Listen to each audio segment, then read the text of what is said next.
number and ma'am is not able to join. Please connect to her. Okay, ma'am.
We're just waiting 2 more minutes. We'll start at 10:05.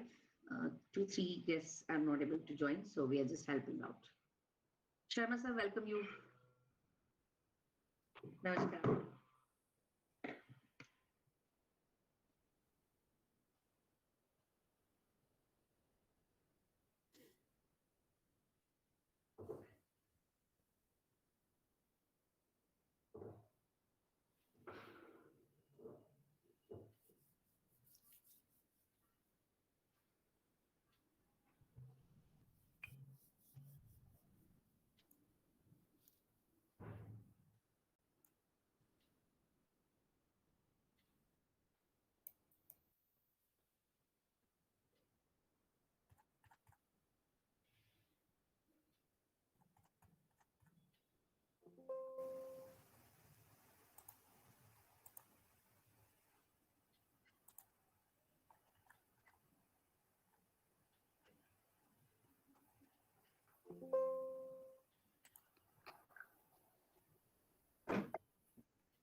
Good morning, Professor Maitre. Welcome you.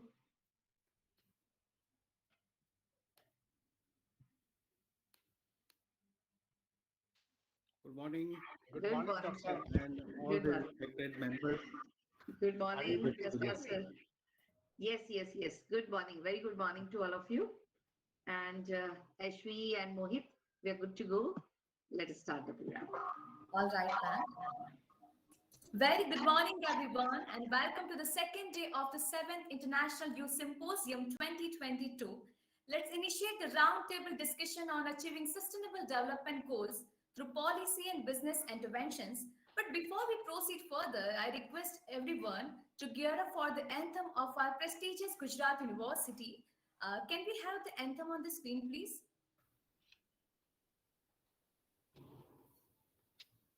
Just yes. Okay, all right. I request everybody to stand up at your own place.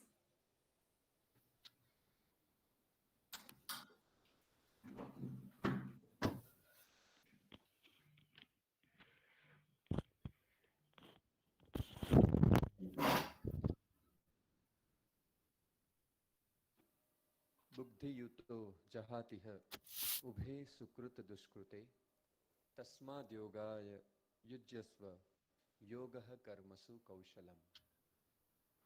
Bhagavad Gita के द्वितीय अध्याय से यह श्लोकांश योगः कर्मसु कौशलम गुजरात विश्वविद्यालय का सिद्धांत सूत्र एवं ध्येय मंत्र है। इस संगोष्ठी में भी स्वच्छता संबंधी जो कर्मयोग हुआ है उसके फलस्वरूप बेहतर समाज की ओर कई कदम हम आगे बढ़ेंगे, ऐसी हम सबकी भावना है। गुजरात विश्वविद्यालय का गीत प्रस्तुत होगा। वंदन अभिनंदन, वंदन अभिनंदन, वंदन अभिनंदन, वंदन अभिनंदन, वंदन अभिनंदन। गुजरात यूनिवर्सिटी आपणी, गुजरात यूनिवर्सिटी आपणी विद्या तणु तपोवन। वंदन अभिनंदन, वंदन अभिनंदन, वंदन अभिनंदन, वंदन अभिनंदन। राष्ट्र चेतना कला साधना खेल भावना विकसे, विश्व मानवी बनी गुजराती विश्व सकल માં વિલસે। સ્નેહ સંપ સહકારની સાથે દેતી તું સંમતિ, સૌના સાથને સંગાથે સૌ સિદ્ધ કરે ઉન્નતિ। પ્રેમ બંધુતા સમાનતાના પલ પલ પ્રસરે સ્પંદન। વંદન અભિનંદન, વંદન અભિનંદન, વંદન અભિનંદન, वंदन अभिनंदन, वंदन अभिनंदन, वंदन अभिनंदन, वंदन अभिनंदन।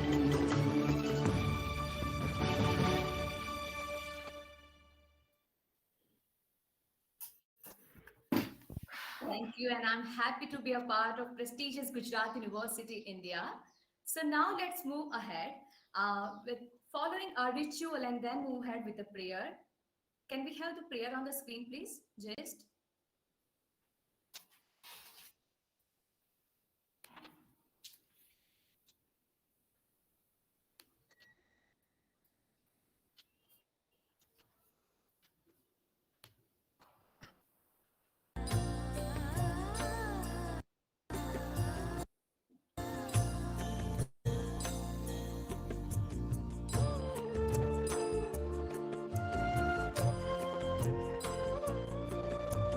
शुभं कुरुत्वं कल्याणम् आरोग्यं धनसम्पदः। शुभं कुरुत्वं कल्याणम् आरोग्यं धनसम्पदः। शत्रुबुद्धिविनाशाय दीपज्योतिर्नमोऽस्तु ते, दीपज्योतिर्नमोऽस्तु ते। शुभं कुरुत्वं कल्याणम् आरोग्यं धनसम्पदः।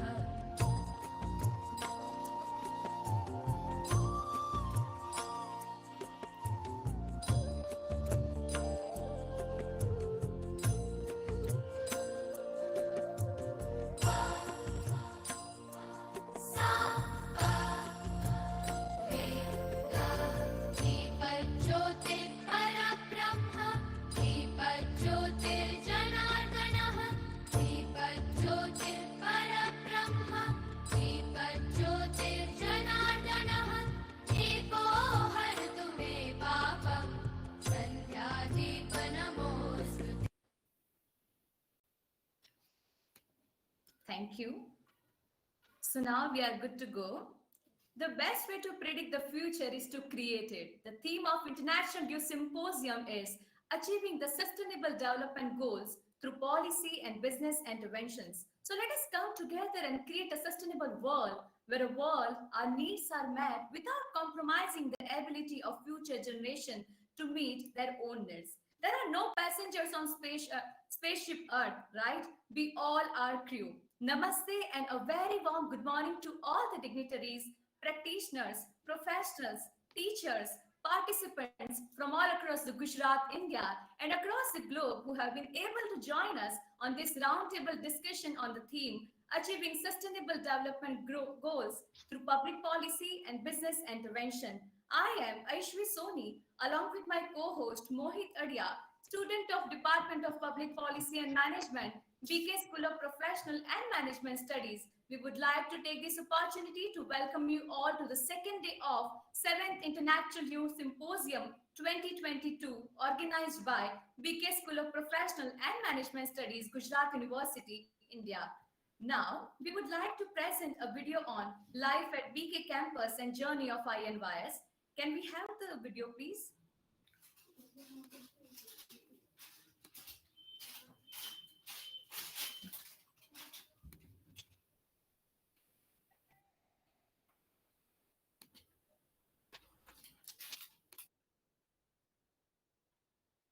IT members, please confirm here. Are you able to?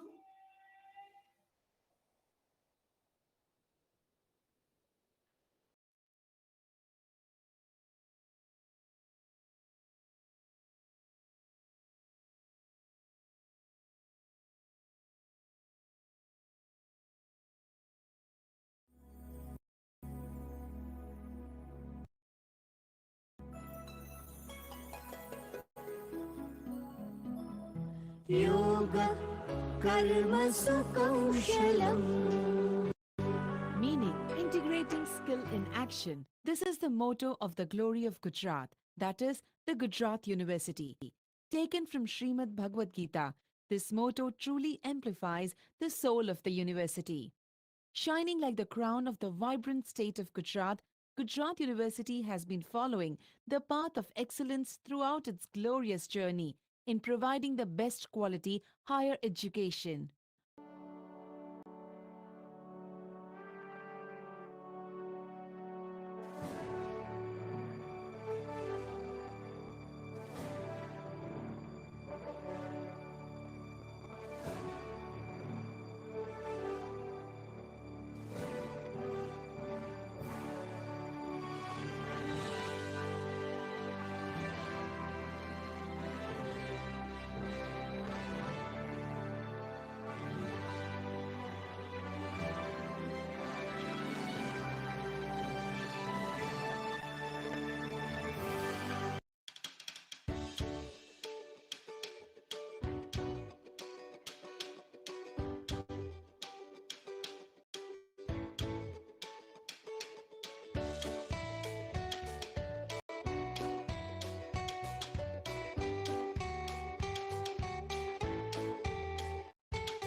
Cheers on virtual board.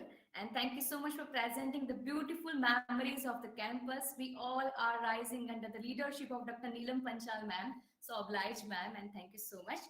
So moving ahead to the session, I It's would my like to duty inform because, you that sorry, it's my duty because everybody is online, so they should feel that they are physically present at our campus. yes, ma'am. Yes, thank you very much. So I would like to inform you that our moderator of this session is Dr. Neelam Panchal, ma'am. Dr. Neelam Panchal is an associate professor at BK School and in charge of the Department of Public Policy and Governance, Gujarat University, India.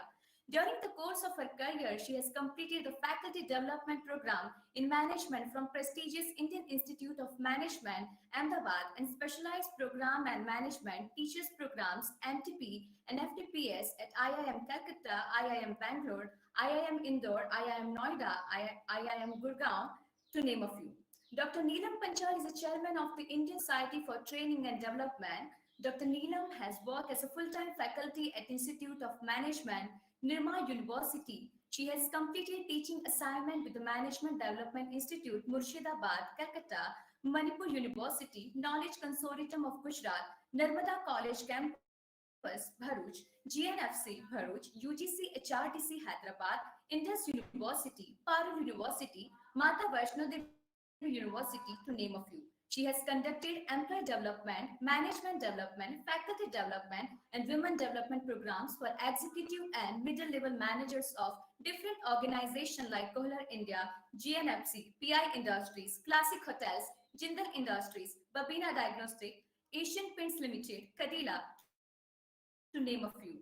She has published more than 120 research papers and more than 20 books. She has developed the courses material and cases for the post-graduation courses of the MGN CRA, Mahatma Gandhi National Council of Rural Education, Government of India. She has developed 5 massive open online courses and more than 130 e-content modules on various subjects of management, which is a part of Swayam Prabha, DTH channel devoted to telecasting of high-quality educational programs. She has been the convener of the Youth Symposium every year since 2016 at international level in Gujarat University, India. Over to you, ma'am. Good morning. It's great morning, all the present dignitaries over here. And I welcome you all in this roundtable discussion on achieving sustainable development goals, policy and business intervention. I welcome all the dignitaries who are going to speak on sustainable development goals. Rashmi Bhargavaji, Dr. Ankit Katrodia, Professor Rakesh Rawal, Professor Sameer Pingle, Dr. Radha Sharma, Preksha Pandya ma'am, Dr. Trilok Sharma, Dr. M. Subramaniam, Mrs. Jayashree Katkar, Dr. R.S. Davas, Dr. Anita Chauhan, Mr. Manish Singh, Mr. Akshat Jain, Dr. Gaurang Siddhar, Professor Bharat Maitreyi, Lieutenant Colonel Lamba, Sudhanshu Jangesar, and all the dignitaries and distinguished invites from different parts of the country and delegates from the foreign countries and from India, learned scholars, students of different universities across the India and across the globe, and all the students, all the scholars, and all the participants who have also joined with us on our YouTube and the Facebook Live because of the limitation of the links. So I welcome you all once again. Friends, BK School of Professional and Management Studies, you already have seen the video, and we are organizing this International Youth Symposium since 2016. And the idea is to look into the focus always is into the sustainable development goals, because in fact when the whole world is talking about the youth empowerment, youth-led governance, youth education, youth for the global goals, so on and so forth, and when we have more than 65% of the population in India which is youth, why not to talk about something which is very, very important? And I believe that United Nations Sustainable Development Goals, and that is 17 Sustainable Development Goals, behind which whole world is trying to achieve those goals and putting some effort and having some contribution in that direction. Why not to have a brainstorming towards how to achieve that? Where have we achieved? And really, as an individual, as a government, as a business professional, or as a common community, what should I do? How should I start with as an individual? And what can we do together for the achievement of those sustainable development goals? Keeping that idea in mind, we are organizing this 2 days International Youth Symposium. In day one, we have seen followed by the inauguration session, we had a plenary session, and we have more than 100 paper presenters. So there were parallel 6 paper presentation tracks yesterday, and the idea of not only the professionals, but the idea of youth behind achieving the sustainable development goals has been taken yesterday. All the ideas together and the important ideas that can be done, that can be submitted as a policy to the policy makers and maybe to the government, so that we can contribute at our level. Well, truly planning of this event, I feel very, very happy. We have come out with the souvenir, which includes more than 150 abstracts. We have come out with the 3 books, and the selected papers has been published in the UGC Care Journal of Towards Excellence, which is a journal of Gujarat University. With a sincere effort and support from the University Authority and members of the BK School of Professional and Management Studies, our Honorable Vice Chancellor, Sir, Honorable Pro Vice Chancellor, Sir, the Registrar of the University, our own Director, Dr. Pratik Kanchan of the BK School of Professional and Management Studies, and the efforts of all the members of the Department of Public Policy and Governance, all the volunteers, all the scholars, all the students, this event has taken in this shape. I'm thankful, and I'm heartily welcoming again to all the dignitaries, invitees, faculty members, staff, students across the globe, media persons, volunteer, and all the dear friends. Thank you so much once again. Welcome you. Thank you so much, ma'am, for the heartily welcome.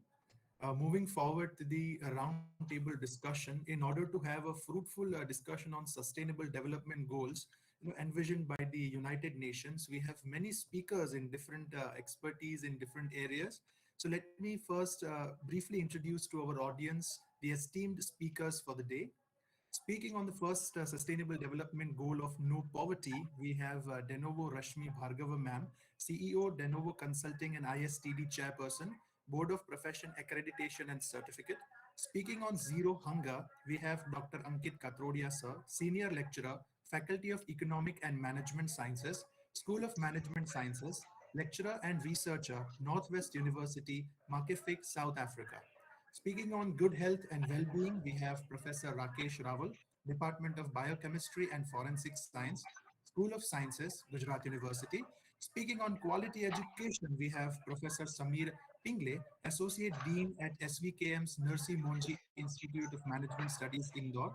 Speaking on gender equality, we have Dr. Radha R. Sharma, Dean Research and Industry, Academia Linkages, NDMIM, Executive Alumnus of Harvard Business School, former Dean Research and Centers of Excellence, MDI, Visiting Professor to HHL University, Leipzig University, EBS University, Germany, and ESCP Europe, NC member, ISTD. To speak on clean water and sanitation, we have Preksha Pandya, ex-head, Human Resource, Narmada Clean Tech, FETP, Gujarat, India. Speaking on affordable and clean energy, we have Dr. Trilok Sharma, Administrator, Corporate Trainer, Management Consultant, and Forbes Top 50 Indian Leaders in the Arab World. Speaking on decent work and economic growth, we have Dr. M. Subramanian, alumnus of IIM Ahmedabad, Head of Management Programs, RL Institute of Management Studies, Madurai, Tamil Nadu. Speaking on industry innovation and infrastructure, we have Mrs. Jayashree M. Katkar, Vice President Human Resource and IR, Deepak Fertilizers and Petrochemicals Corporation Limited. Speaking on reduced inequality, we have Dr. R.S. Dabas, International Corporate Trainer, ex-Vice President CXO, Hero Honda, Jindal Steel, Trident. Speaking on sustainable cities and communities, we have Dr. Anita Chauhan, Director at Kota Gyandwar Education Society, Kota, Rajasthan. Speaking on responsible consumption and production, we have Mr. Manish Singh, CEO, Radic Business Consulting, Division of RMSL, and Life Member, ISTD Ahmedabad, Chapter, Secretary for Training and Development, Ahmedabad. Speaking on climate action, we have Mr. Akshat Jain, Director at Annapakshi Craft Sources Private Limited. Speaking on life below water, Dr. Gaurang Sindhav, Assistant Professor at Department of Zoology, BMT, HG and WLC, School of Sciences, Gujarat University. Speaking on life on water, we have Professor Bharat Maitreya, Department of Botany, Bioinformatics and Climate Impacts Management, School of Sciences, Gujarat University. Speaking on peace and justice, strong institutions, we have Lieutenant Colonel Jognidhar Singh Lamba, Director, Parivartan, Coordinator, Justice for Jawan, NC member, Jaipur. And speaking on partnerships to achieve the goal, we have Sudhanshu Jangir, Director, Indian Institute of Sustainability, Gujarat University. Starting with the first sustainability goal of no poverty, I would like to invite de novo Rashmi Bhargava ma'am. Over to you, ma'am, please. So we welcome you once again, and the flow would be like this. So according to goal, we are going.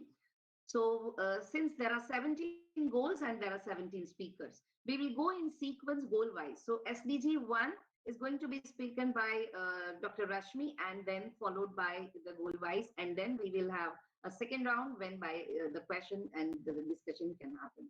So thank you once again. May I request Rashmi ma'am to please take over, and what are your thoughts on achieving the sustainable development goals, and that too for specifically goal number 1? How to achieve that, and what can be done as an individual or as a government or as a business intervention, or your thought for that matter on the line? Rashmi ma'am, you are here, please.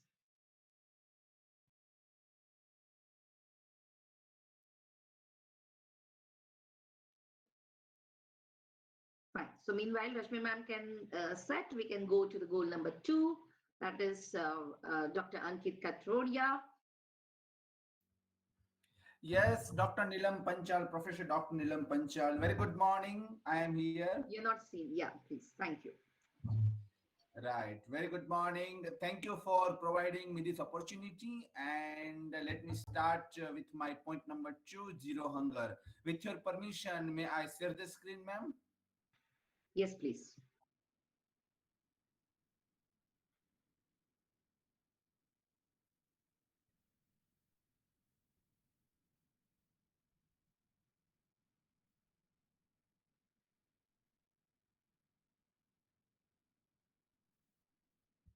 Yeah, one moment.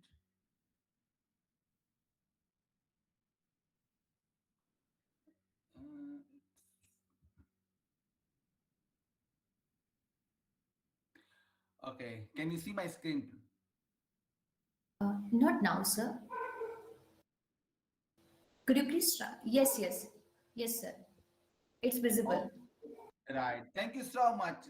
So I am all the way from currently working in South Africa, but originally India. And this goal, zero hunger, is applicable to the entire world, but nevertheless, in African continent, the problem of zero hunger is really growing compared to other part of the world. And so today's my presentation is focused on how to reduce the zero hunger, what are the challenges, and we as an individual, what we can make a difference to the society in terms of achieving this goal. So as Professor Nilam Panchal truly explained that out of the 17 sustainable goal, today I am going to talk about goal number 2, and that is the zero hunger. And the statistics says that around 2 billion people do not have a regular access to the safe nutrition and the sufficient food in the year of 2020. And we all are the management academician and management students, and we definitely know about Maslow's need hierarchy. So food, water and shelter are the basic need for any human being. And the food, in terms of nutrition, food is the very important in terms of our growth of the body, growth of the mind. And the majority of the people in the world now suffering, and after the COVID the situation is changed. Many of the people do not have enough food in the plate, and that the stomach is not completely full, and it also creates a side effect for many of the other disease and quality of the life. So the goal for this program Zero Hunger is to end the hungry and achieve food security and improve the nutrition and promote the sustainable agriculture. So based on my research and reading, I confirm that this goal number second only can be achieved if we have a good sustainable agriculture, because the food is going to be harvest in a farm, and our farmer also have to be happy in terms of the pricing of the commodity, pricing of that foods, and fruits, vegetables, and so and so. And according to the World Food Program, 135 million suffering from the hunger. And as I said, because of the COVID-19 pandemic, it could now double the number and putting an additional 130 million people at the risk by the end of 2022.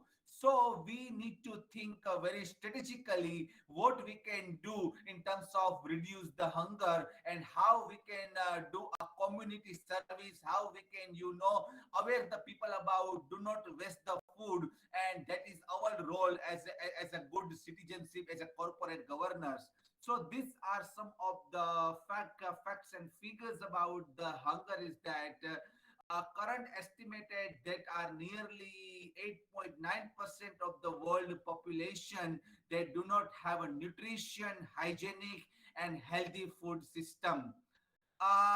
Majority of the world is undernourished, and approximately 381 million are found in Asia only, and more than 250 million lives in Africa. So now my talk for today is that the Africa has many challenges in terms of reduce the poverty, reduce the unemployment, and mostly all about hungriness. So my question to you is that the government of African countries taken an initiative to food for life, so that they have an incubator where it's called as a food bank. People can come with the plates and they can take the food for themselves as well as the family, and it's calories with all the vitamins, and which is sufficient for a human body as per the World Health Organization. So government has started up the food bank where people can get a soup, and as well as the loaf of the bread and some of the fruits, and they're trying to upliftment of the society while providing a nutrition and hygienic food system. Sorry to disturb, Ankitji, your slides are not moving, just for your knowledge. Can you see my slide now? We can see, but it's not scrolling. Yeah, now it is scrolled. Thank you. Okay. So sorry for that. So now coming to the third point is that around 2 billion people in the world do not have a regular access of the safe nutrition and sufficient food in 2022. So as I said earlier is that this World Health Organization, and in relation with African countries, they are now trying to provide various different food system with the connection of the multinational companies, and they are looking for a donation to provide a healthy food system First, they start with the school pupils, and then slowly moving further to the orphan age as well as the retirement home, and they are trying to reach the large number of the people. But this problem is not only for the African countries, it's also for the Asias and Americas and other continent of the world. So now this second point of the zero hunger is according to me is one of the most important point compared to all other, because if you eat a healthy, then you think a healthy, and if you think a healthy, then you can develop your personal and professional life balance. Now coming to what is my responsibility, what individual I can do. So we all want our families to have enough food to eat, and a world with the zero hunger can possibility then positively impact on economics, health, education, equality, and social development. It's the key requirement for building a better future for everyone. So in this hungry, it's also indirectly or side effect to the health, education, equality, social development. So we can say that hungry stomach can create many problems. So in the same way, we all need a basic need like a food, water, and shelter, and food is one of the very important in terms of our day-to-day life. Now, additionally, with the hunger is the limiting human development, and we will not be able to achieve to other sustainable development goals such as education, health, and gender equality. So now coming to the second point is that what can we do to the help of each other. Definitely in India is still a developing country, and South Africa also come under developing countries, and if you look the relationship between both the countries is very unique and very long lasting relationship since the history of Mahatma Gandhi ji. So both the countries are now trying to reduce the hungriness of the people of the society, and definitely we have a various NGO who are working towards this goal, and the government also providing the subsidiaries, and in Gujarati we call Sasta Anajni Dukan, so that all people can afford a rice and pulses and wheat flour and basic other requirements. So you can make a change in your own life, at the home, at a work, and in the community by supporting a local farmer. So this is most important is that you should support the local community. You can also support the farmer agriculture around you, so that they can also get a good price of the commodity as well as the crops and all. You can also use your power as a consumer and a water, and demanding businesses and government to make the choice and change that will make the zero hunger a reality. Since 2015 we are working towards these 17 goals, but now we are almost January 2022, and we need to think that how we achieve this goal. Are we really working towards it, or it's just on a piece of the paper? So now we as a citizen of the country, we as the entrepreneur, future of the society, we should try to reduce the zero hunger at our own capacity. Look at the situation around us and try to make the difference within your community and within your workplace, and that's why we can achieve this goal as soon as possible. And the most important thing is the wastages of the food. This is a really very burning issue, is that the rich people are getting richer and poor people are getting poor. So the rich people, somehow they waste the food, which is supposed to be, for the poor family. So we need to think about how to reduce the wastages of the food.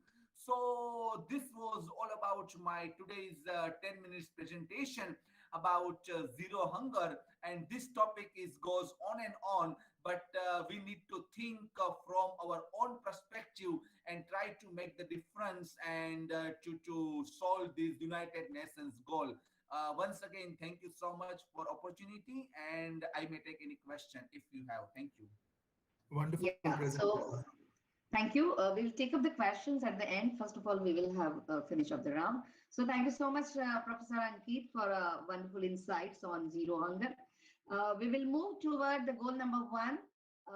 De novo, Rashmi Bhargava, ma'am. Kindly unmute yourself and Good morning, everybody, and good morning, my fellow speakers, dignitaries, and of course, all the friends around. And I see all the eyes smiling. I know the topic is very, very serious, but yes, I see all the eyes smiling. So, like I'll just quote Kofi Annan, he was the former Director General of United Nations. And he had something very specific to say about these. Our biggest challenge in this new century is to take an idea that seems abstract, sustainable development, and turn it into a reality for the world's people. He also felt that it is something very, very difficult, and but we can do it. So, but before we discuss, I need to say that poverty, reduction of poverty is the most voted goal. And it is also the most important because reason being that all the other 16 goals are interrelated to this. Because if we have education and if we have lesser food and everything, I think the poverty would gradually start reducing too. So, and we also need to understand that United Nations set up these goals in 2015 and the target is 2030. But there is a question for all of us here. You think 15 years is enough to eradicate all the 17 goals? And top of it, the poverty goal? I want everybody to nod yes or no. I know I'm going to speak on poverty, but do you think it is easy? I think we are confronting with a very, very difficult task. 15 years is not enough. And the kind of, focus we are into, I don't think with COVID coming in, a lot of endemics coming in, pandemics coming in, I think it's going to be difficult. However, when I'm speaking about poverty, this is the first goal, and it is a very, very important goal. Yet, eradicating poverty in all its forms remains one of the greatest challenges for humanity, not India, but humanity. While the number, because I've been to, various continents and I've seen beggars increasing. So you can well imagine things are going down. So we have a Herculean task in front of us. Eradicating poverty, all its forms, remains one of the greatest challenges facing humanity. While the number of people living in extreme poverty dropped by more than half between 1990 and 2015, too many are still struggling for the most basic human needs. And that is a fact we must realize. As rapid growth in countries like China and India has lifted millions out of poverty, but progress has been quite uneven. Progress has also been limited in other regions, such as South Asia and Sub-Saharan Africa, which amounts for 80% of those living in extreme poverty. New threats brought on by pandemics, climate change, conflict, and food insecurity means even more work is needed to bring people out of poverty. In India, eradicating poverty in all its forms remains one of the greatest challenges. While the number of people living in extreme poverty has reduced, but global reduction in extreme poverty has been driven by Asia, notably China and India. Within 10 years, the number of poor people in India fell by more than 271 millions. Traditionally, believe me, traditionally disadvantaged subgroups such as rural developers, scheduled caste, and tribes and young children are still the poorest in 2015-16. However, the biggest reduction in multidimensional poverty has been witnessed among the poorest and traditionally disadvantaged groups across states, caste, religions, and age groups. The government of India has many progressive schemes, which include the Mahatma Gandhi National Rural Employment Government Scheme, National Social Assistance Programs. However, eradicating this extreme poverty has currently, it's still measuring, US dollars 1.25 a day. So now reduce at least by half the proportion of men. What is the target now driven by India? By 2030, reduce at least by half the proportion of men, women, and children of all ages living in poverty in all its dimensions according to national definitions. Second, implement nationally appropriate social protection systems and measures for all, including floors, and by 2030 achieve substantial coverage of the poor and the vulnerable. Fourth, ensure that all men and women, in particular, the poor and the vulnerable, have equal rights to economic resources.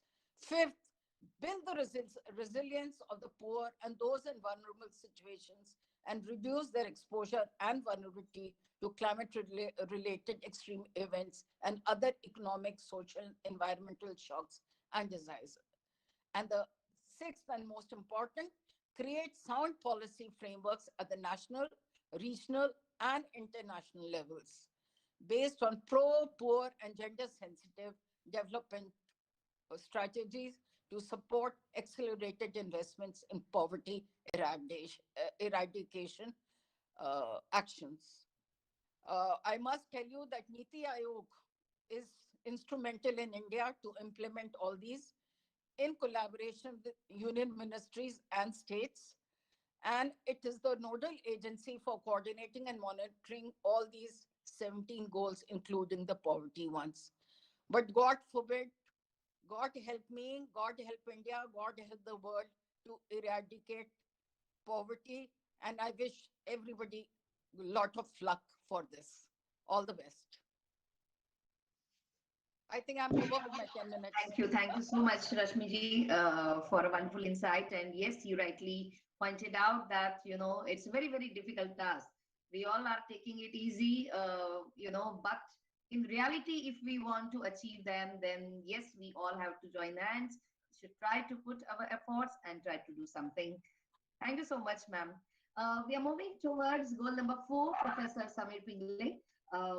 We are moving to goal number 4, which is talking about quality education.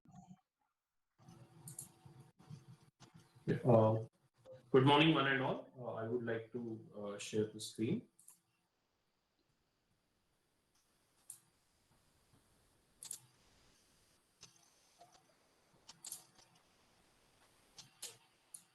I hope the screen is visible. Not yet, sir. Not yet? It's done now. Yes, sir. Now it's showing. It is visible. Okay. So good morning, one and all. My topic is very interesting. That is quality education. So I will spend more time on the way forward and the opportunities, right?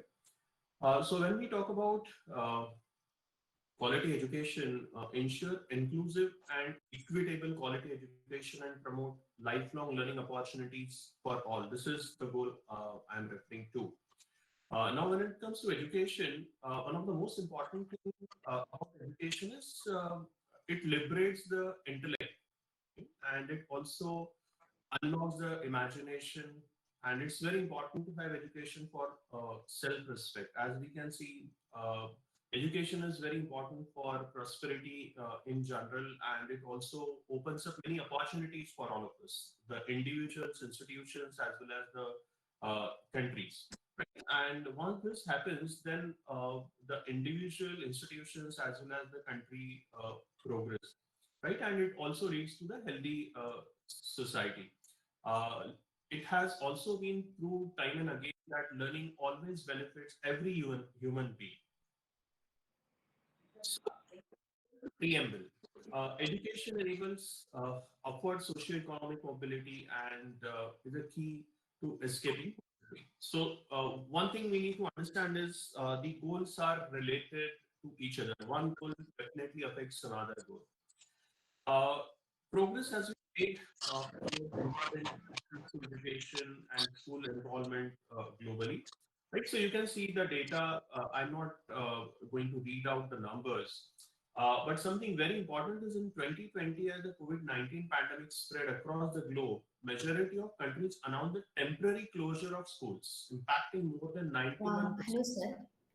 Sorry to Yes. interrupt you, but your screen is not visible actually, and your voice is Stop. also breaking.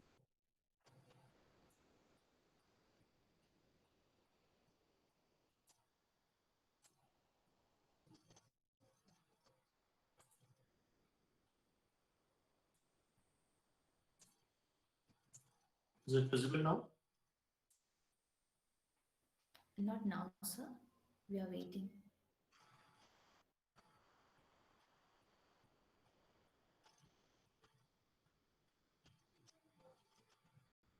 Yes, sir. Now it is visible. Thank you. Okay.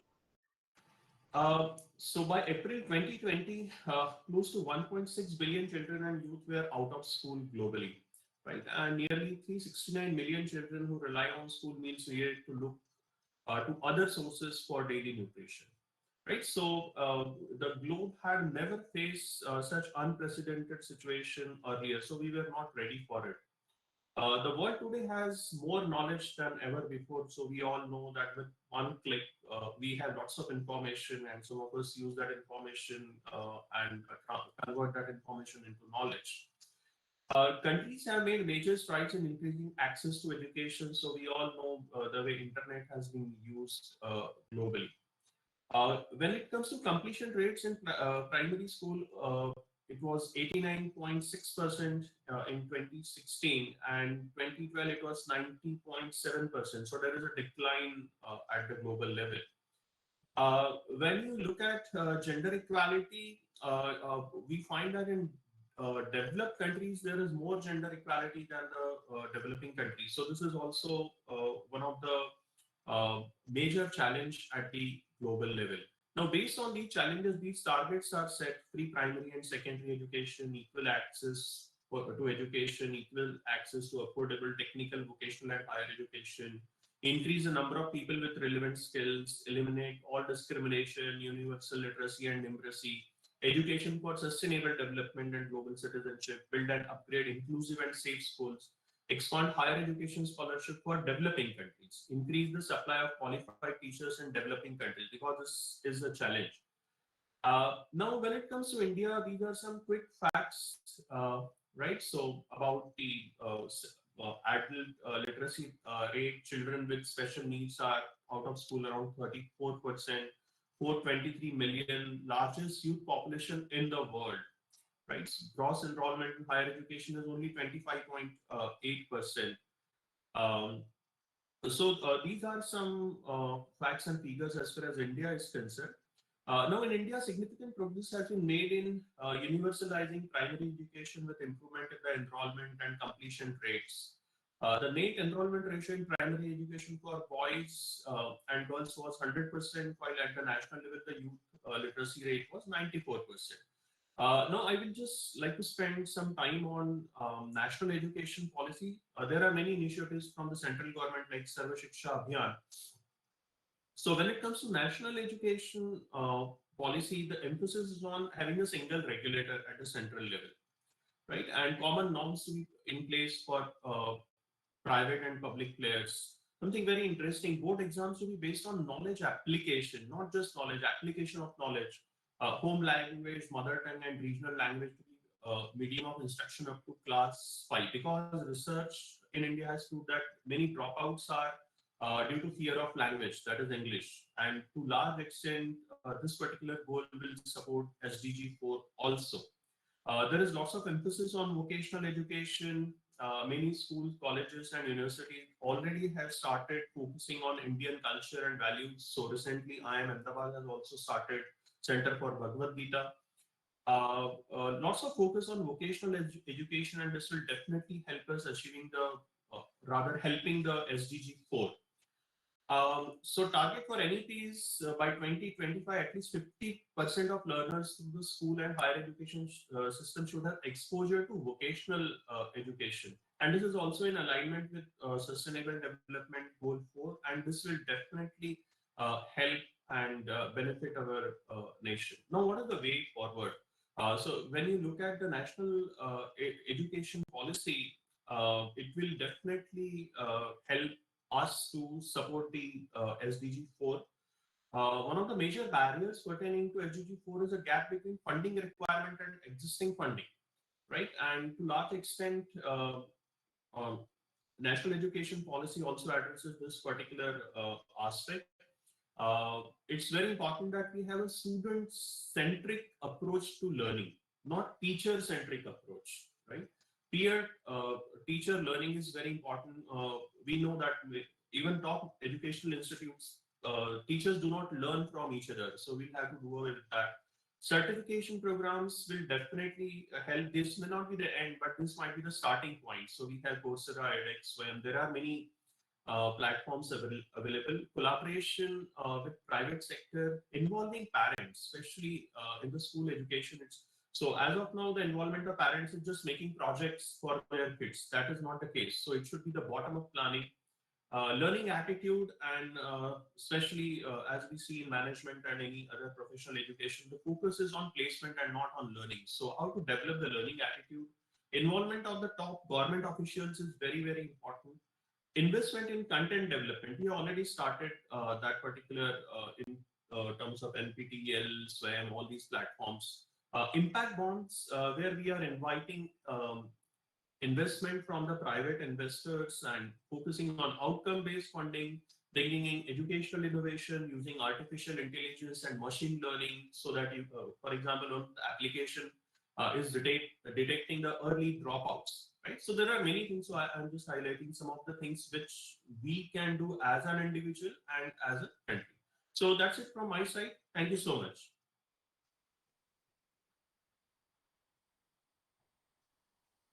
Thank you so much, Professor Samir, for highlighting some very, very important point. And you rightly mentioned that with the introduction and the implementation of the new education policy, I hope we all will be able to build the hiccups that are there in between, and we will be able to achieve our goal. So the next goal is gender.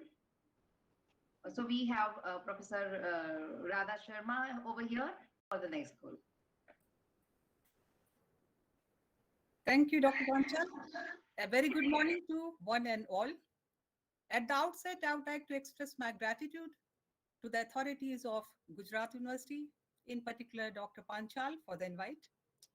My upbringing and education at Banaras Hindu University have been rooted in Indian ethos and culture, which advocates, and I quote from Veda, "Let the noble thoughts come to us from all directions."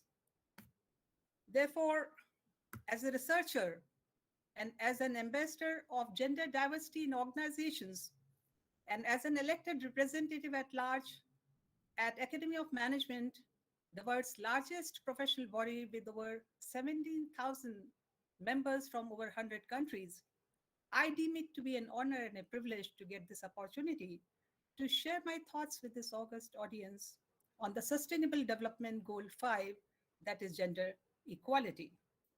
In the interest of time, I would like to put across a few points supported by some data, and will sum it up with some policy recommendations.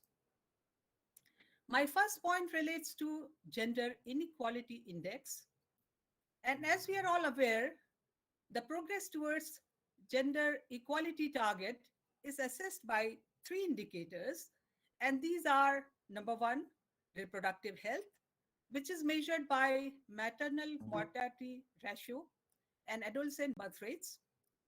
The second indicator is empowerment, which is measured by proportion of parliamentary seats occupied by females in a country, and also by proportion of adult, including both male and female, with over secondary level qualification. And the third indicator is economic status, which we all know is the labor force participation of females above 15 years of age. Now let us look at the data, and according to UNDP report, for the past 3 years, we find that during 2020, India ranked 131 out of 189 countries on Human Development Index. This figure in 2019 was, the rank was 129 on Human Development Index for India. And in 2018, it was 130. So one can understand, because of the pandemic, sliding of 2 ranks is not a big thing. But what is important is that how do we improve our ranks, because this is not a very good rank for a country like ours. Significant contributions are being made by the central government, and Ministry of Women and Child Development this year has set aside gender budget, and they have earmarked 1.53 lakh crores, which is a welcome step towards the scheme programs aimed at reducing gender gap in all the aspects of social, economic, and political life. But considering that women constitute 48% of the population, this amount, I'm sure you would all agree, is not going to suffice. And therefore, my recommendation would be that the corporate world and the civil society, they need to come forward and supplement this amount for health and economic empowerment of women. My next point relates to Global Gender Diversity, Global Gender Gap Index. Global Gender Gap Index is published by World Economic Forum.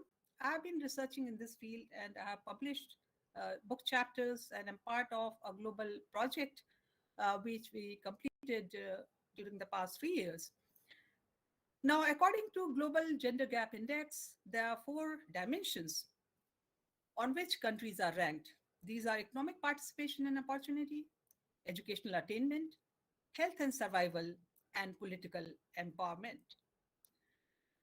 When we look at India's rank for the past few years, we find that during 2018, India ranked 108 out of 149 countries. 2020, it slipped a bit. It became 112 out of 153 countries.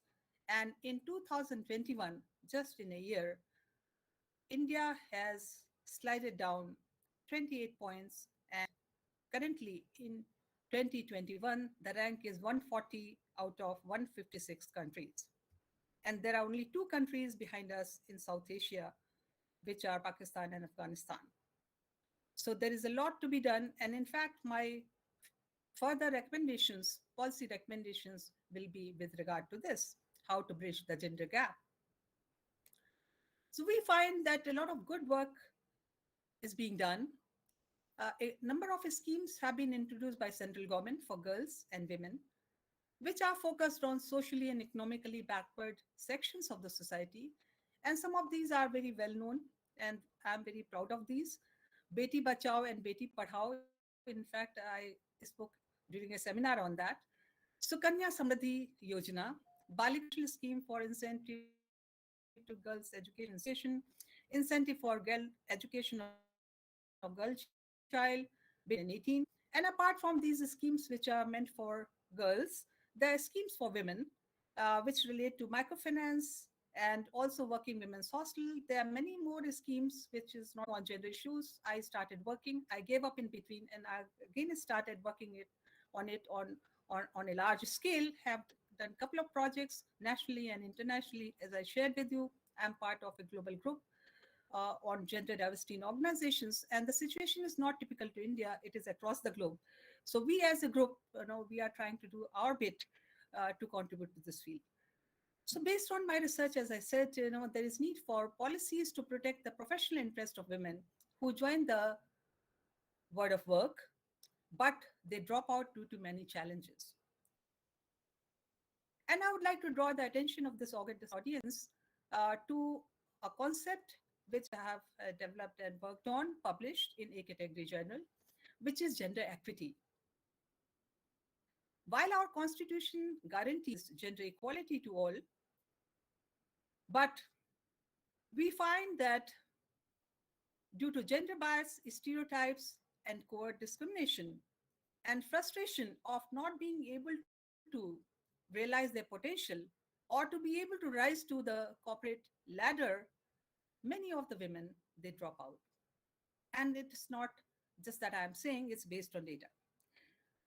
One article which was published in Harvard Business Review, based on research in India, mentioned that 55% of the women reported workplace bias. I'm happy to communicate. In fact, one of my PhD scholars has also worked on that. This 2013 Companies Act has made some difference that women in the corporate board, but the situation has not changed drastically. To share the data from 2018 Catalyst report, there are 2.7% women as board chair, 7.7% women as board member in India, 19% women in senior management position, and only 24% women join at the entry level. Quoting another figure from NASSCOM study, this says that women constitute, and in fact, IT sector is one sector where the large number of women are there. So NASSCOM study reported that women constitute more than 50% of the employees at the entry level in the IT industry. But another survey by Gender Balance India claimed that over half of the women employees quit after giving birth to a child. So while IT industry attracts a lot of women, but then they are not able to sustain because of, again, organizational policies, because after childbirth, they have to drop out because there are a lot of technological developments which happen, and then they are not able to cope up, and then they become housewives or they drop out of the workforce. Quoting another survey, Nielsen survey, it revealed that 87% of women said that they had no time to relax, and 82% of women were highly stressed. Being a researcher, I love to quote data and studies and facts, because if we say something, it's not going to be taken seriously. So when it's backed by data, it sounds more credible. So McKinsey Global Institute study was done on India and a few years back, and they posited that if India could improve labor force participation of women equal to that of men by 2025, it could increase its GDP, and which was estimated at $4.83 trillion by 16 to 60%. So I have told you the statistics about workforce participation of women, which is responsible for our low rank in the Gender Gap Index of World Economic Forum. And here is a way out, that we have to increase workforce participation of women, not only for joining, but also retaining them in the system. And if we do that, then our GDP will also increase. So there is another study which has been done by McKinsey Global Institute in 95 countries. And they have tried to find out what happens if large proportion of women participate in the workforce. So they have made an economic case for gender parity. So they say that if the world has to reduce gender gap and wants to improve GDP for the world as a whole, and this is what is Sustainable Development Goal all about, then the whole world has to ensure and work towards greater economic participation of women, which is there. So my recommendations, well, there are so many, but in the limited time, I would recommend three-pronged approach. One, of course, at the societal level, because ours being a patriarchal society, there are lots of challenges, there are lots of obstacles, stereotypes, and so on. So government is playing a very important role in this regard. The slogans like Beti Bachao and Beti Padhao and all these schemes, they are doing very well, and they are really being internalized. Mujhe bhi jeene ka hak hai, and many such things, which are being broadcast, on radio and also on TV. And we need to continue with these. Schemes like Balika Samriddhi Udan, etc., are very, very helpful.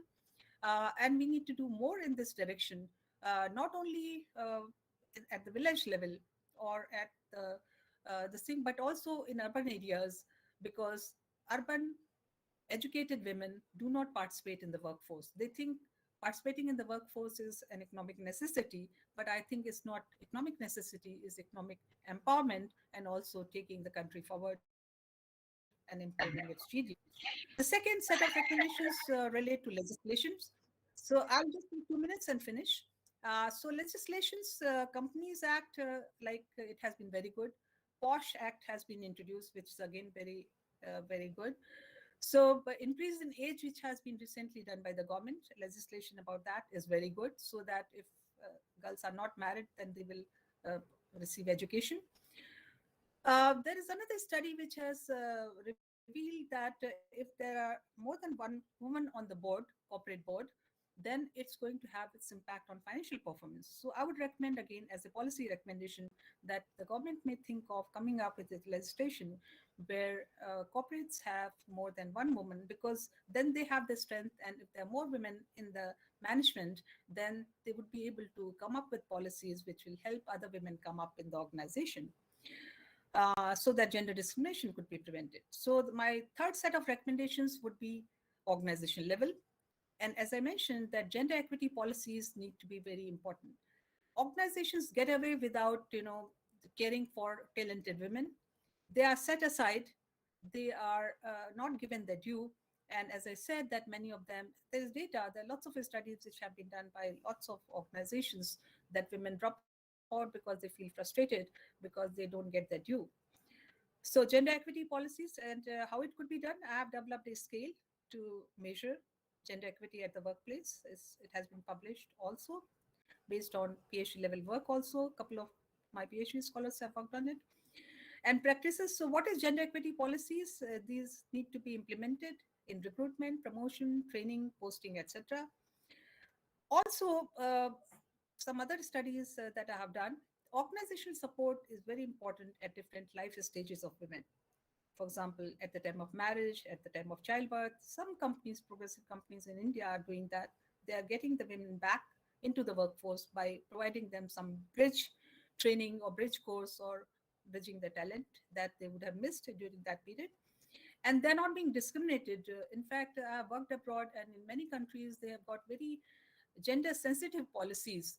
So women, while they are at work, their child is being taken care of by the government, run kindergarten, they call it, or what we may call creche. So the biggest challenge is that if a woman is in a nuclear family and there's no one to support her, how does she pursue her career? And there are not good facilities for childcare. So I'm sure we are all aware, we can discuss it later. There is need for soft legislations. We can talk about it later. And there could be provision for maybe counseling or coaching for preparing women for leadership roles. And finally, I would recommend that there has to be some policy against gender discrimination, because they are simply dropped, they are isolated. It's very unfair, but there has to be some policy whereby, this kind of treatment could be prevented. Grievance redressal mechanisms, career pathing for women, gender budgeting, adequate representation of women in the board, as I mentioned, in institutions and organizations. And I'll end up by quoting one of the famous sayings, Yatra Ramasti Pujante Ramante Tatra Devta. Thank you very much for your attention. This I commit my. Thank you so much, ma'am, for wonderful insights, and that too with the statistics, with the research, and with the shloka. So you rightly pointed out that gender equality is not only the fundamental human right, but it is a necessary foundation for the peaceful, prosperous, and the sustainable world. Thank you so much. So moving forward to the next goal, that is clean water and sanitation. May I request Dr. Preksha, ma'am, to throw light on that. She's ex-head HR in the Narmada Clean Tech, and she has worked a lot in the state area. Welcome you, ma'am. Over to you.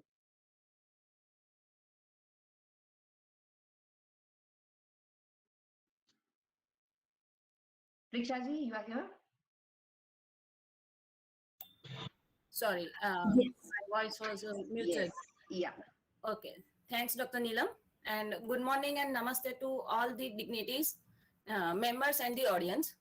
It's really an honor to have been asked to be present as a panel speaker in the roundtable discussion.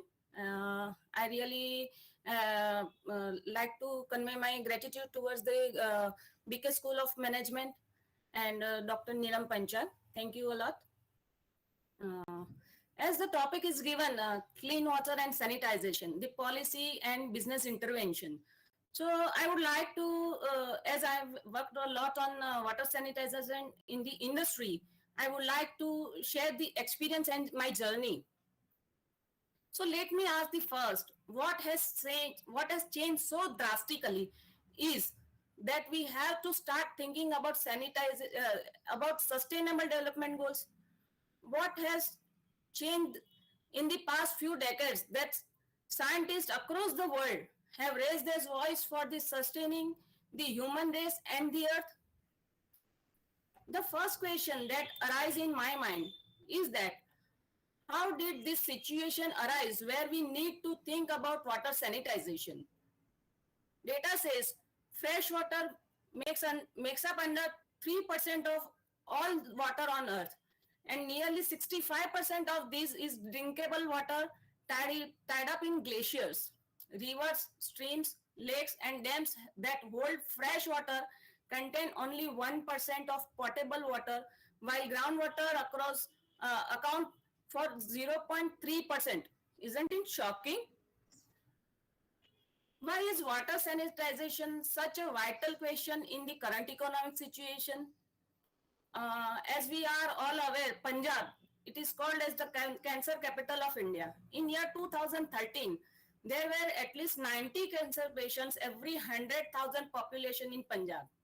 With research, it is identified that chemical toxicity is high in this region.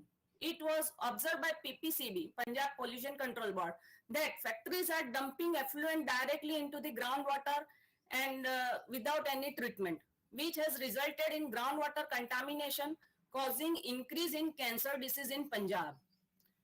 Global industrial revolution, market competition, low product pricing made the industries to take the most important abundant source of survival, water, for granted. Industries were highly ignorant towards the water pollution, non-existing of government policies, and the prior enactment and the poor enactment brought us to this stage of global fight for sustainable development goals. Protecting these assets is not only important for social or spiritual progress, but for the survival of the industry itself. How will industry sustain if they pollute all the water on the earth? Now, the industries are actively participating towards their social responsibility and are aware about the environmental issues. Talking about the Gujarat industries, Ankleshwar is the world-class chemical cluster with over 2,000 industries of chemical plants producing products such as pesticides, pharmaceuticals, chemicals, and paints. Considering current scenario of water pollution and contribution toward it, in the year 2000, the major three industrial area that as Ankleshwar industrial area, Jagadia industrial area, and Panoli industrial area, along with GIDC, took an initiative of final effluent treatment plant named Narmada Cleantech on PPP, Public-Private Partnership Model at Ankleshwar. Now let me share what is this Narmada Cleantech. Narmada Cleantech collects all the effluent from these industries from Ankleshwar, Jagadia and Panoli industrial area. They treat it as per the GPCB norms of marine standard and discharge it into the deep sea. Keeping in mind to treat effluent chemical of industries and with proper scientific survey and data analysis, NCT is developed for the capacity of 40 mld per day treatment with the specified GPCB marine water outlet norms like pH, COD, BOD, TSS, TDS and ammonical nitrogen. But it was never an easy task since its inception.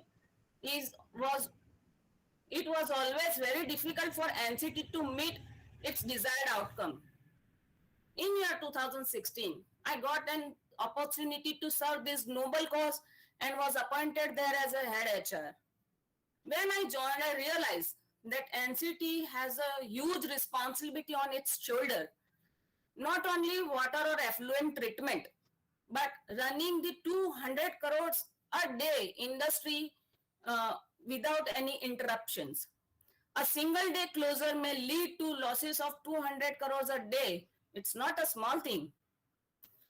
Maintaining daily operations, challenges, inlet water quality, outlet water quality, quantity, and running these 2,000 industries across the region.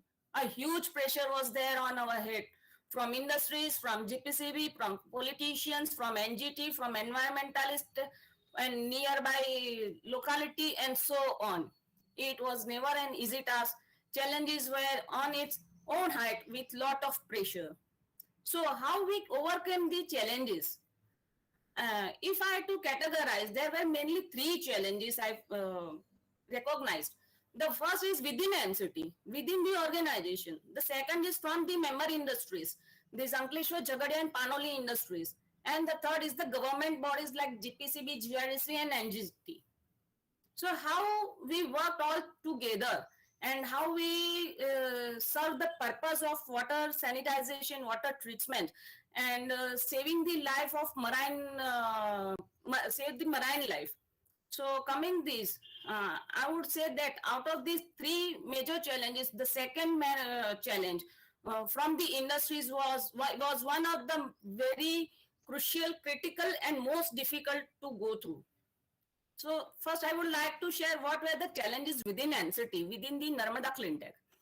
We realized that employees appointed at NCT were not competent enough. Less than 15% of employees were aware about their own roles, responsibilities and their output as an employee. Where employees are not able to meet their desired outcome, how is the organization going to meet its desired level of services? So this was one of the biggest challenge to train the employees to understand the purpose of the Narmada Cleantech. So here is our first target to work on the HR policies.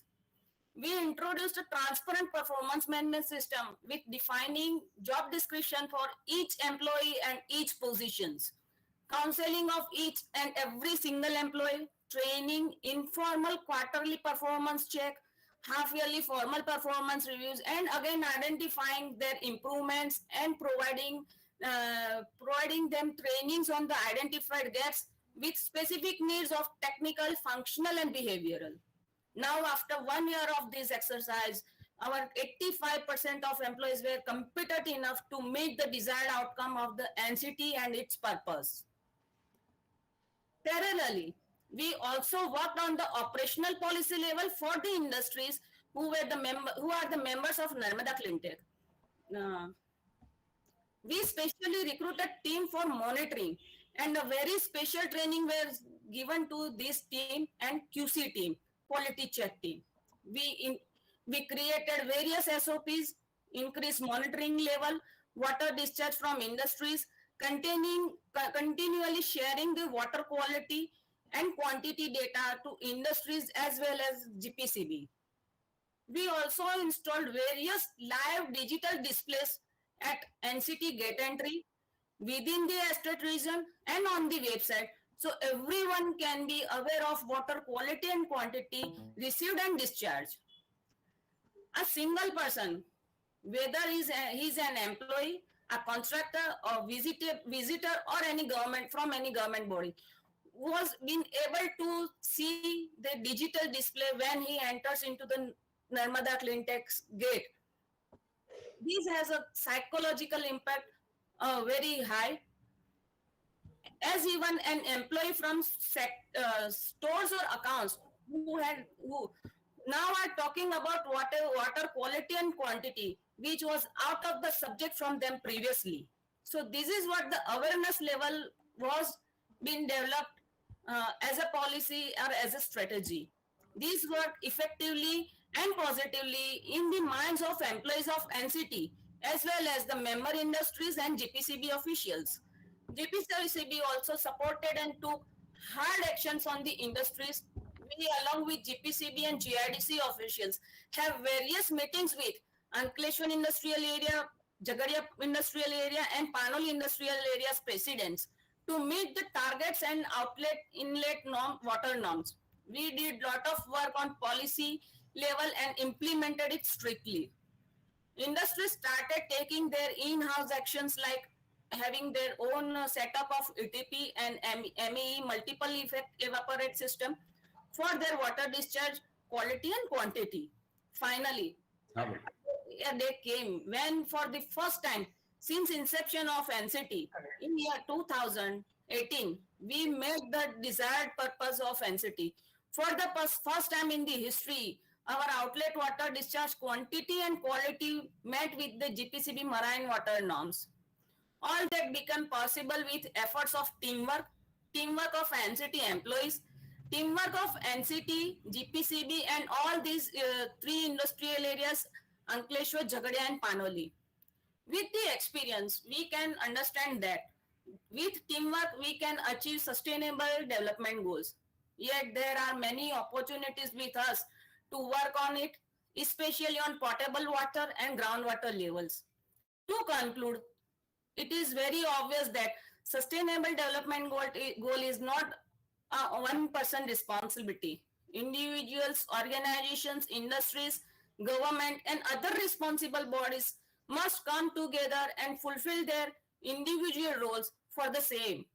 From my experience, building up the connectivity amongst the employees and management, amongst the company and the clients, amongst the company and the government bodies is what helped us to achieve the goal. Thank you all. Thanks for all your patient listening. Thank you. Thank you, Prekshaji. It was a wonderful insights and based upon your own experiences and in this field of the clean water and sanitation, you rightly said that while substantial progress has been made in increasing the access to the clean drinking water and sanitation. I mean, on one hand, there are billions of people, mostly in the rural areas also. We know that they still lack basic services also. And on the other hand, worldwide, one in three people do not have access to the safe drinking water, and 2 out of the 5 people do not have a basic hand washing facility also. And with this era, where more than 673 million are, still in the practice of defecation. So this is actually a real brainstorming that is required, and you have given a very insightful idea about what can we do next. So thank you so much. Next, we have Professor Rakesh Rawal with us, and is going to talk on good health and well-being. Professor Rawal is master, and I can say that he has worked a lot in the area of good health and well-being, and that too specifically his contribution in the COVID times in the form of different initiative in terms of the vaccination, in terms of medication, and there are a lot of efforts that has been done from Rakesh Rawalji and team for the purpose of the better wealth of the, achievement of the sustainable goal. Professor Rawal is from Department of Biochemistry and Forensic Science, School of Sciences, Gujarat University. We welcome you, sir, over here, and over to you. Thank you. Thank you for this nice introduction, and I'm very much thankful to the organizing team for keeping me in this session. And to begin with, ensuring healthy life and promoting well-being at all ages is essential to sustainable development. And currently, the world is facing a global health crisis. Unlike any other, COVID-19 is spreading the human suffering, and it has destabilized the global economy and the unending life of billions of people around the globe. So we can call it as a health emergency, such as this COVID-19.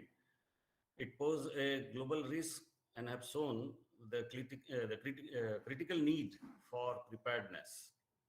And United Nations Development Program also highlighted a huge disparities in countries' ability to cope with and recover from COVID-19 crisis.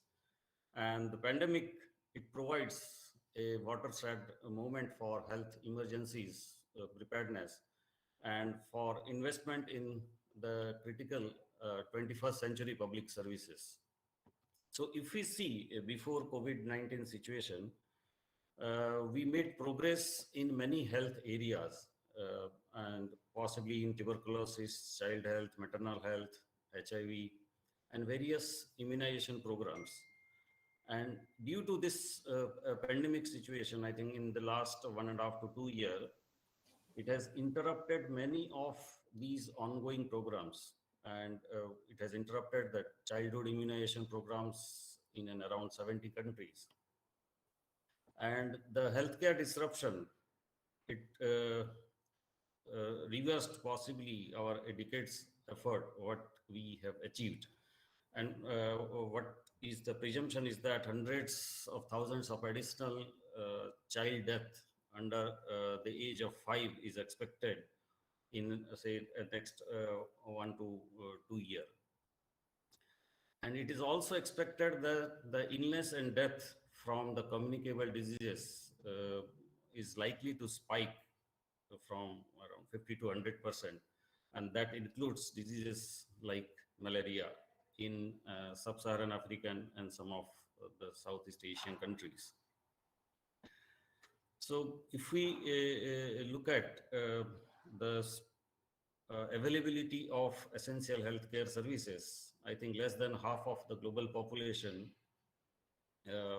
is covered with essential services, and still a lot is deprived of.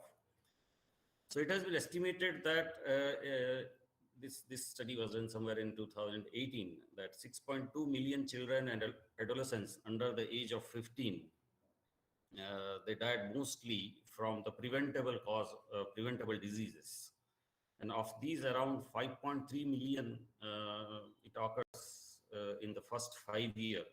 So almost half of these in the first few months of the life.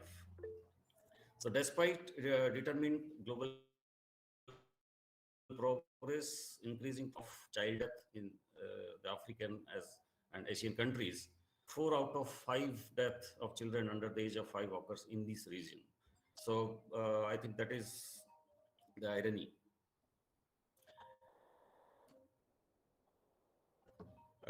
Despite all these, I think children in sub-Saharan African and Asian are more than 15 times more likely to die before this age. Besides this, I think malnourishment is also a major issue in the childhood death. It is contributing a lot. And besides that, diarrhea, pneumonia, malaria, these are the contributors for the childhood death. Besides that, we have maternal health issues, which also needs attention. And over 40% of all countries have fewer than 10 medical doctors per 10,000 people. And 55% of countries have fewer than 40 nursing and midwife personnel per 10,000 people. So these are the issues which need to be focused on. And it was estimated that it was in 2017 that approximately 810 women from preventable cause related to pregnancy and childbirth. So 94% of all maternal death occurs in low and lower middle income countries because of the deprival of essential healthcare services. And if we focus on the young adolescent, possibly that is the area where we can show some immunity at global population at large to decrease the maternal mortality rate. And besides these childhood and maternal issues, I think HIV, AIDS, malaria, these are the cause of concern as a healthcare service provider. And the estimation that was in 2019 that around 38 million people globally were living with HIV. And around 25.4 million people were accessing antiretroviral therapy.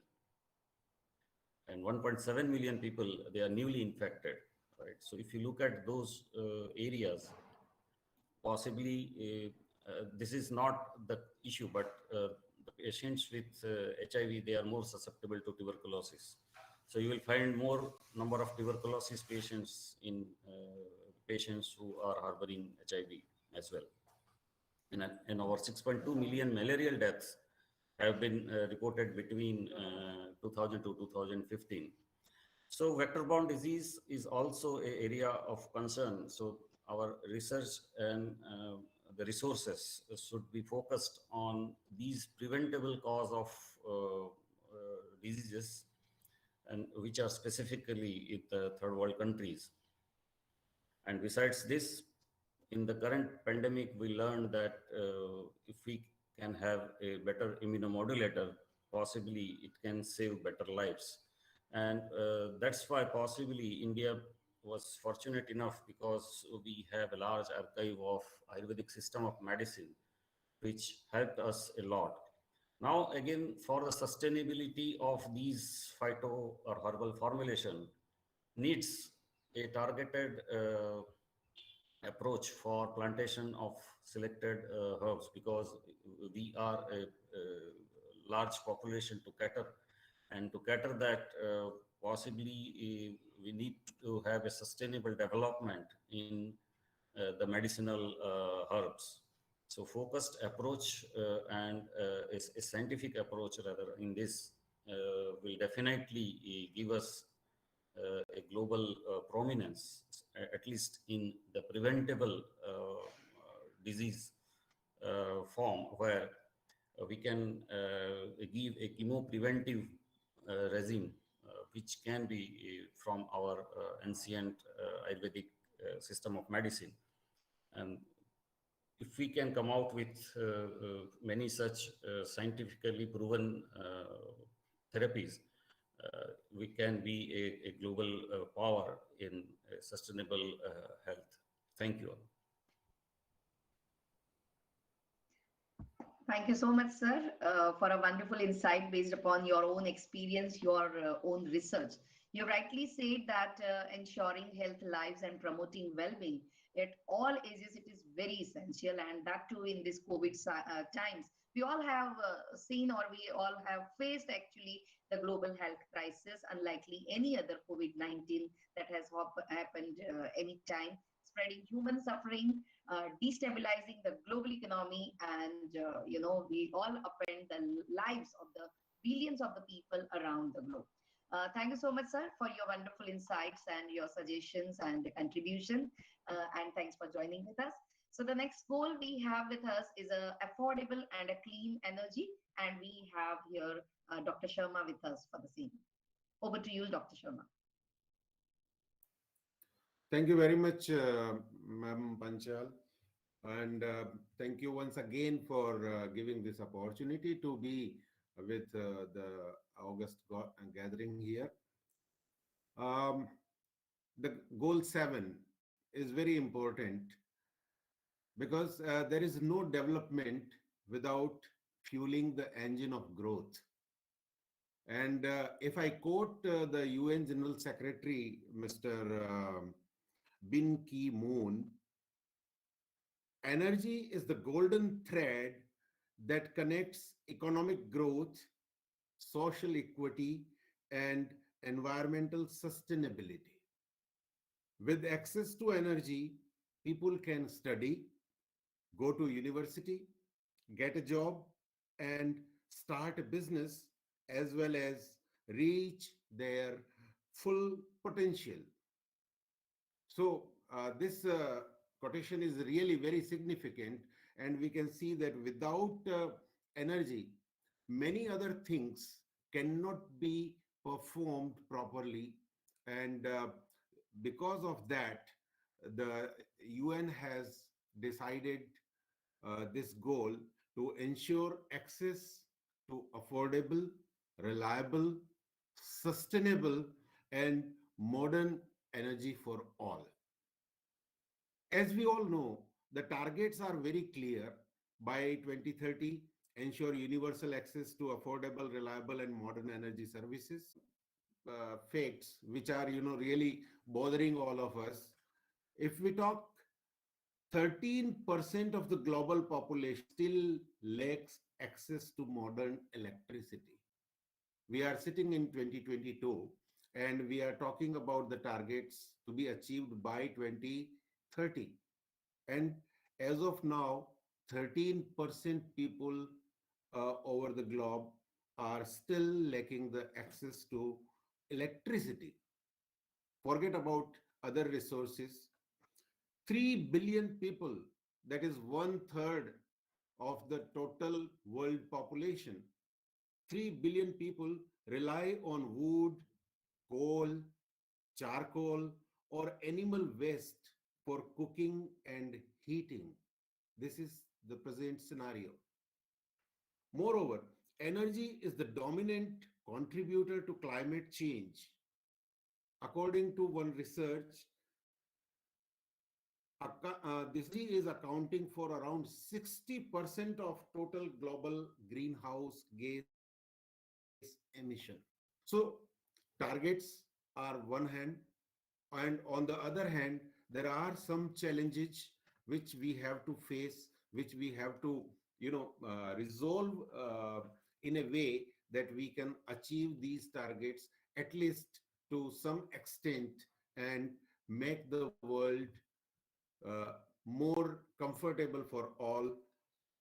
Nevertheless, more focused attention is needed to improve access to clean and safe cooking fuels. That is the very, very important part.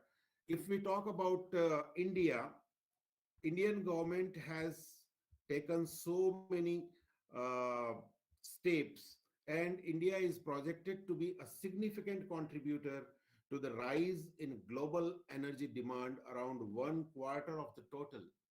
So that is achievement worth feeling proud about us, because we are doing our best. The government's national solar mission is playing an important role in the work towards renewable energy, and interventions in rural electrification and new ultra mega power projects are moving India towards achieving universal energy access. So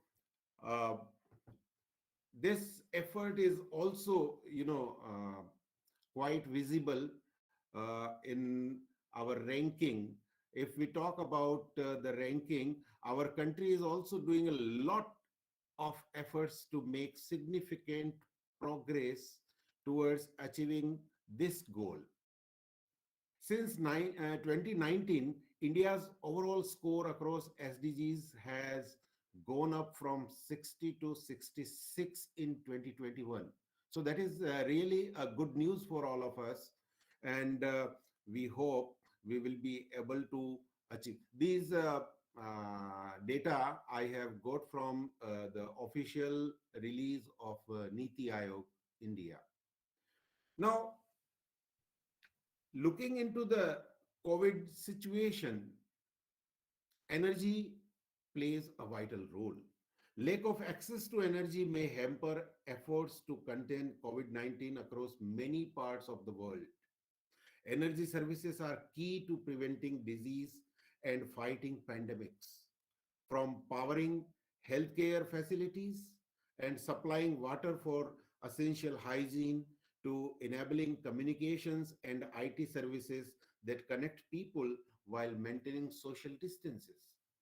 So, talking about any aspect of fighting with pandemic, there is a bigger role of energy. Now, if we talk about how to face these challenges and how we can contribute towards achieving these goals, uh, I would first like to say that the special representative of the UN Secretary General for Sustainable Energy for all explained why energy access matters during the coronavirus emergency, outlined three major points and three ways to respond to the COVID-19 emergency. Number one, prioritize energy solutions to power health clinics and first responders. Number two, keep vulnerable consumers connected. And number three, increase reliable, uninterrupted, and sufficient energy production in preparation of more sustainable economic recovery. Uninterrupted. I lost the electricity connection just now and lost the connectivity with this August gathering, and I had to come back through other resources. So these situations, are really creating barricades in the path of fighting with many other things. Now, looking at these aspects, if I quote some data, how serious we are. International financial flows of developing countries in support of clean and renewable energy reached $14 billion in 2018. 14 billion. But this is 35% lower than the budget we got in 2017. So every year the budget should increase, but here we are seeing, we are noticing the decreasing amount of budget for this target, and this is really a cause of concern. 1 in 7 people still lacks electricity, and most of them live in rural areas of the developing world. Government of India claims that we have achieved the target to connect 100% villages of the country with electricity by saying that 100% villages have access to the electricity. My point here is we should not have the access, but we should have the capability to utilize these resources. So capacity building should be another part where we should give attention. Now, how an individual can contribute, how we as a person can contribute in achieving this target. So a very, very common points I would like to attract your attention, because we all know that how many of us, misuses the energy. So we should try to save water and electricity. We should encourage the uses of renewable energy sources. We should encourage people to install more and more solar electricity units, and try to conserve water and try to clean the water resources. So as of 2015, more than 20% of power was generated through renewable sources. So my focus is more on renewable power sources, and we all should try to promote these things. The renewable energy sector has immense opportunity for employment also. If I give you the figure of 2017, in 2017 itself, the renewable energy sector employed a record of 10.3 million people.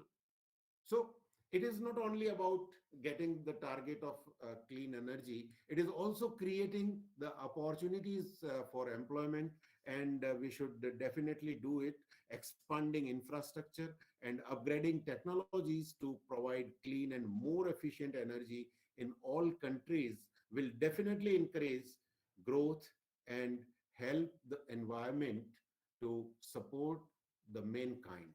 With this, I would like to hand over the dais to ma'am.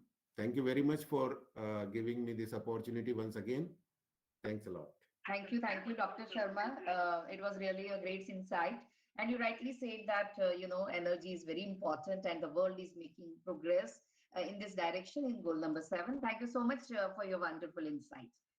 The next goal we have is a decent work and economic growth. And for the said goal, we have Dr. Subramaniam over here. So welcome you. And over to you, Subramaniam ji. He's an alumnus of IIM Ahmedabad.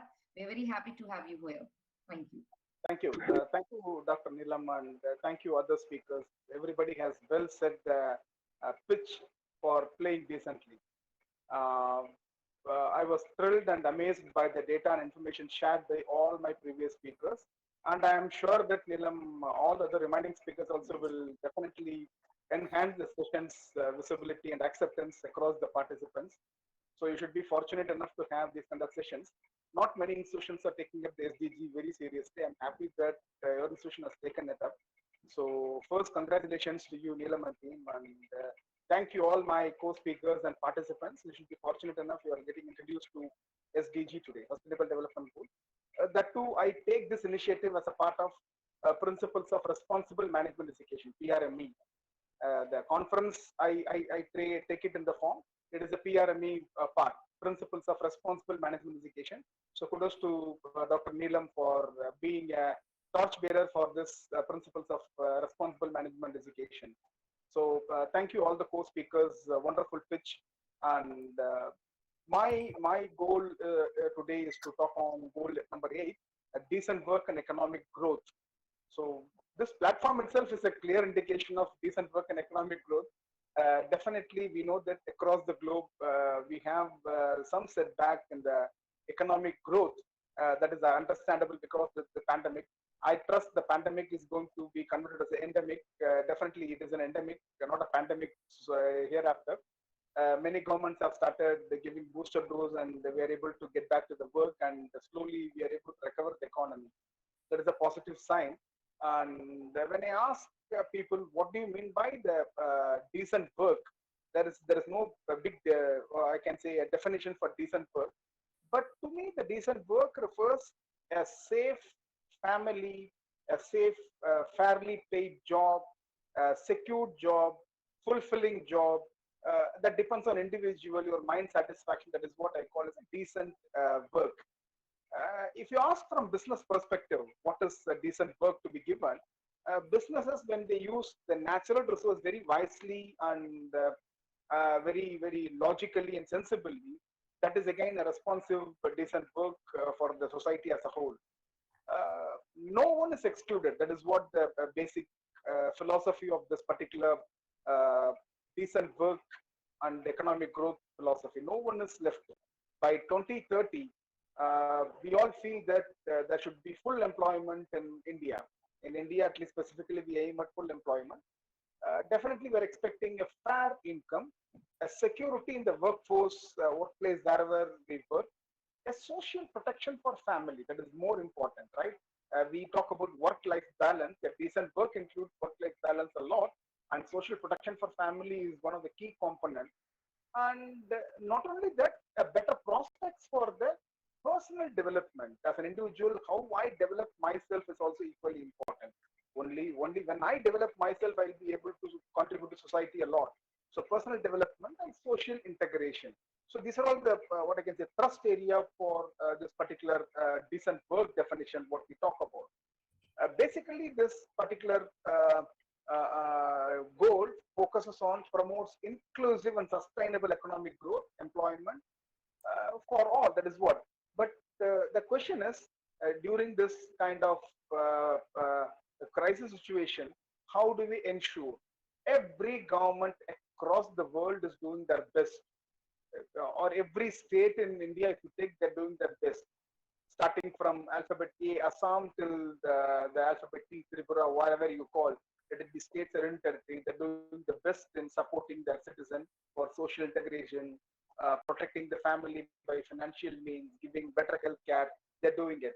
Sustainable inclusive economic growth can be driven definitely through what I can say, a joint effort with the industry and the participation, positive participation with the employee. So economic growth by 2030 across the globe, we expect this by the SDG goal is 7%. We should be proud enough and pat on ourselves. India is already on the track of 7% growth.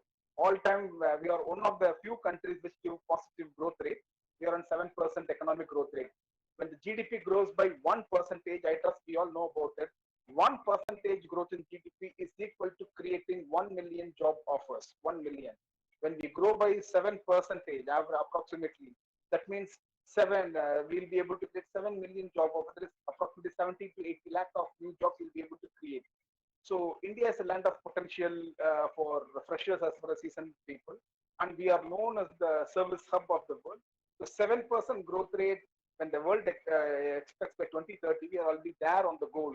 So kudos to the government efforts and kudos to all the industrialists and the educationalists and experts who are working towards it. If you look into that, across the world, when we talk about decent work and economic growth, nearly 730 plus billion people are below poverty line. That is what the World Bank data says. Below poverty line refers earning less than $2 per day. Exactly, it is $1.90 per day. It is $2 per day less than that 730 plus billion people are there. So the primary motive would be, as my previous speaker spoke about, the poverty eradication. Because when we talk about decent work and economic growth, that is all coupled. All the 17 goals are highly interconnected. That is what the beauty of this SDG. Everything is interconnected. Nothing is isolated. One more thing, specifically on Indian workforce and Indian contribution towards achieving this target, McKinsey report says 10% of women workers, we are able to make them join the workforce of India. There will be an increase in GDP to the tune of 16%. Just adding 10% of women workforce to Indian workforce, definitely the GDP will grow by 16%. As I said, it will have a multiplier effect. But there are some facts also to be understood by us when we talk about it. Definitely, the fact is all about, in India, we have 172 million unemployed people.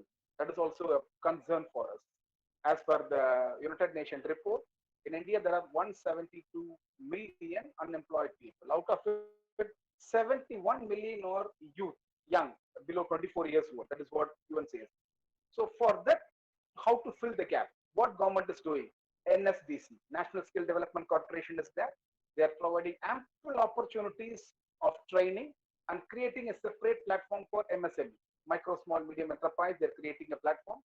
Through these kind of initiatives, definitely Government of India is taking a very big leap high in fulfilling the aspirations of the SDG 8. So I'm damn sure that with all these, definitely we'll be able to grow. When compared to other countries, in India, we'll be able to see only hardly 6.5% we have an unemployment rate, but other developed countries also having higher rate when compared to India. So achieving the SDG 8, a decent work and economic growth, is all time possible for India like developing countries. Developing countries are performing better on the SDG card than the developed country. So with this note, I would like to thank Dr. Neelam, and thank you, Dr. Neelam, for providing the opportunity. Dr. Subramaniam, for very crispy, to the point, and important insights. And thank you for quoting us as a institution is taking care of socially and principally responsible institution. Thank you so much. And you rightly said that sustained and inclusive economic growth can drive the progress, create decent jobs for all, and important living standards. So wonderful. So nice to talk to you. And thank you for connecting to us. So now we have goal number 9, that is industry, innovation, and infrastructure. And we have Jayashree ji for the same. May I request Jayashree Katkar ji to take over. Yeah, good afternoon, Dr. Neelam, for giving us an opportunity. First of all, I will apologize because there will be some disturbance. I am not keeping well, having a high fever and very bad throat. So please bear with me. Respected dignities on dais here, all the students, all the guests, and all the respected members of the university. It's a wonderful university. I have visited personally and appreciate Dr. Neelam for her very, very nice initiatives. This is a very lovely topic, I can say, which gives a lot of insights to each and everyone. So, when I have to talk upon the ninth goal, that is sustainable development goal, which talk about the infrastructure, industrialization, and the innovation, which has a connectivity with all the other goals. Because when we talk about the sustainable development, it talk about people, planet, and prosperity. And we have to develop when people, planet, and to bring the prosperity. The basic things we always look for, which we have been learned since our childhood, is our basic needs. So these basic needs are our clothing, our so I have some slides, but those are not required to be presented. I can go on talking. So the major function, if we can see, the foundation of every successful community, which lies in industries and its infrastructure. And to promote the innovation or to promote the industries, what is required is sustainable technologies, which require a lot of innovations. And with this, when industries come in picture, it will bring in prosperity, will create a lot of jobs, and definitely it will build a stable and a very prosperous society. So today, if we look around the world, the major factor we can say that separate the developed and developing industries, countries, or the underdeveloped countries is the economy, the structure of the economy, the gap between the per capita income of the developed and underdeveloped or developing industries. This per capita income or economy generally rotate around the not having access for sanitization. About 800 million people, they are still not having access for water. We can see in our own country, many village women are still carrying the water in the pots on their head. So hundreds and of millions are still not access to their phone services. Many people in villages, they do not have even today the forget the cell phone, do not have, even they do not have the access to the phone instruments, because many villages, Adivasi padas, it has not even gone. So all these come under infrastructural development. You see the roads.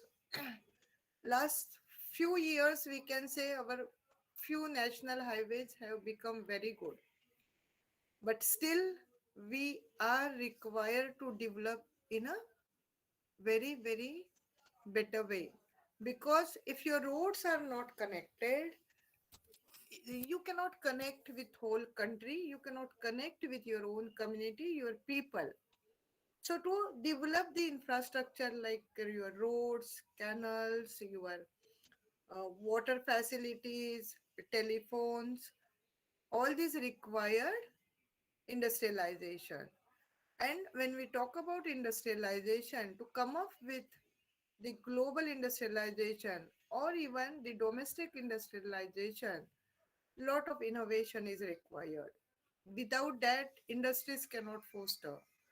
And that's why we, being the young generation, can come up with many good ideas and can support the community to develop.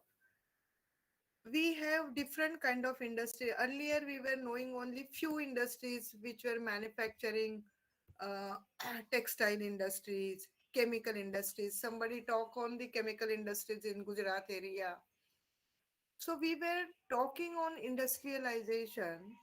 Earlier, the industries were in few areas, but now when we talk about, there are many aspects and different types of industries like manufacturing